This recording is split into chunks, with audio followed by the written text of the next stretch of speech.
All right, are you ready for some more masterpiece astrology? Yeah, I'm in a light realm right now. Decided to, kind of vibrate outside of the range of visible light. But I have a camera, a special camera that's able to pick up the higher frequencies, so I appear to look the same as I would if I were in the physical realm. So, peace to y'all. Anyway, aside from that, all that hullabaloo, I want to talk about Sunday's super blood moon lunar eclipse. So there's a lot going on with that. Depending on which astrology discipline you follow, meaning between Vedic or Western, the moon could be in Aries or Pisces. But it really doesn't matter in the sense that it's really a crazy cosmic event that's going to influence and affect a lot of people. It's going to influence and affect everyone that's on this planet. And so I'm going to look at it from the viewpoint of Western astrology, and anyone that has any Vedic viewpoints, we can rock with that. You can put it in the comments or whatever. So basically, with this blood moon lunar eclipse, this is an internal energy, and it's in Aries. So for me, what I'm feeling right off the bat is there's a bubbling, deep, primordial energy that's going to come from this moon. Deep, deep within. The moon is red and it's in Aries, so it's awesome. It's a wonderful. The full moon is actually a moon of the fruits of what you sowed during the new moon. So what I really see it as is a peak of growth, which will dip into another level of growth. Meaning, even though the full moon represents the height of its power, meaning a climax of its power, it can climax into a new level of growth. So by the next new moon, it's at higher level. The moon doesn't go back down to a lower level. It climaxes into a higher level, like a tree branch grows into another series of branches. So, with that said, this blood moon Aries is about new beginnings, being a pioneer, being courageous, being unafraid, being the best that you can be, affirming your presence in this reality.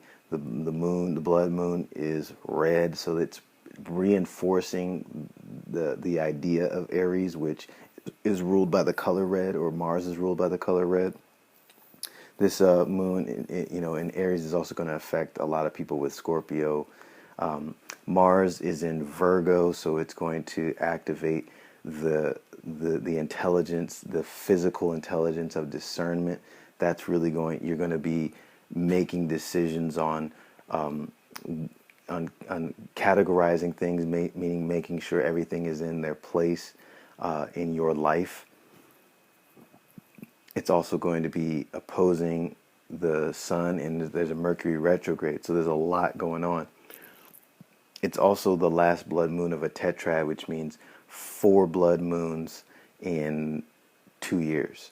So it's the last moon. So it's definitely a moon where you got to do something awesome and special to culminate, or rather to celebrate this cosmic event. There's a lot going on, and you want to set intentions for your life to become more courageous, and balancing it, more courageous, more discerning, Virgo, more balanced. But the only time that you can really have balance is by following your own path, and that's what Aries is all about. Also, it's trine Saturn, so there's a methodical element to it, a very patient, disciplined, methodical element to this moon that is plugging into Saturn, and so there's a lot of that plugging into your feelings, how your feelings are plugging into your spiritual beliefs, your beliefs in general, how it's plugging into your sense of discernment, how it's opposing this idea of me and other. So because this moon is so powerful, it's going to seem to become bigger. This idea of self is bigger than the idea of me and you. My personal feeling is when you honor yourself, you're able to honor others so much better because you have an idea of what your boundaries are and what your priorities are. And this gives clarity to how you can go and approach others and treat others well and balance that. So this areas is like, it's different from a lot of other areas. I'm getting feeling a lot of like Scorpio, Pluto energy. The moon will also be square Pluto, and that's going to be really intense. What else is it square? I don't remember the other planet that it's squaring, but it's squaring Pluto. So there's a lot of intense energy around this moon that's either supporting this moon or giving this moon more power through tension, through support or through tension. So there's a lot going on, and it's going to, I'm not going to say overshadow the Libra, but it's going to feel more powerful than the idea of Libra. And this Mercury retrograde is all about review. So this moon is contributing a lesson, something to be reviewed in this Mercury retrograde period. So I don't know if that gives any clarity to you guys, but this blood moon is just super, super powerful. All I'm seeing is like a bubbling cauldron of like red soup. It's almost like just tomato soup just bubbling, really, really intensely thick soup that's just bubbling. And its energies are going to come up to the surface that have been repressed or denied for a long time. And so whatever it is that you need to do to harmonize yourself with these cosmic energies, or to harmonize these cosmic energies with you, do it, because this is a huge event. You don't want to skip out on doing your due diligence in creating harmony. If anything, I would say that's the one purpose of the Libra element, of the Libra sign in this whole thing, because Libra is taking a back seat, Aries is taking the front seat, but there's still Libra in the background saying, hey, the sun is in my sign right now, so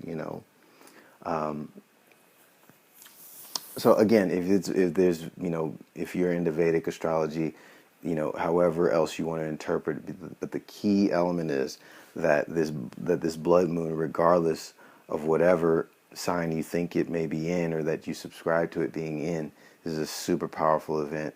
It's something that you want to take advantage of. You want to send out positive thoughts to everyone in the world. You want to create more positivity for your own path.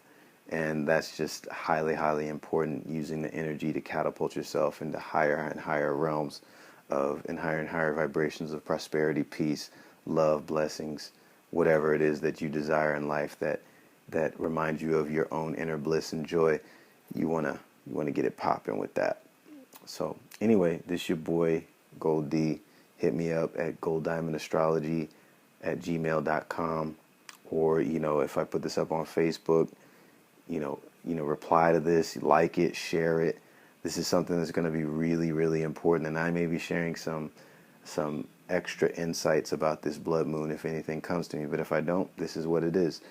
All right, you guys. The next blood moon isn't until 2033, so get it popping. This is something that's going to actually set the intention, not just for the next few moons, but it's going to last a while. It may last until 2033. So set your intentions for nothing but positivity and raising the vibration of everything on this planet. All right, y'all.